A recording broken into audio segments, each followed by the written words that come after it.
Syederulun tim SAR Banda Aceh melakukan medevac terhadap seorang warga negara asing di perairan Selat Benggala, Kabupaten Aceh Besar pada Kamis 14 Juli 2022.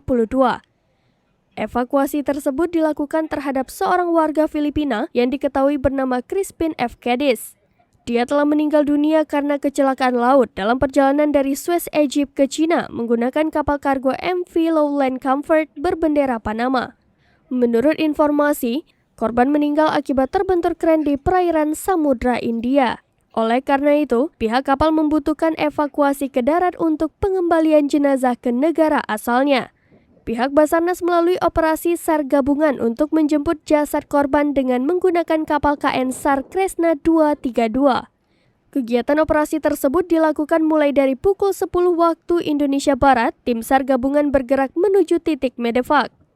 Perjalanan laut membutuhkan waktu setengah jam. Pada pukul 10:30 waktu Indonesia Barat, tim SAR gabungan tiba di titik medevac, selanjutnya melakukan evakuasi terhadap jenazah.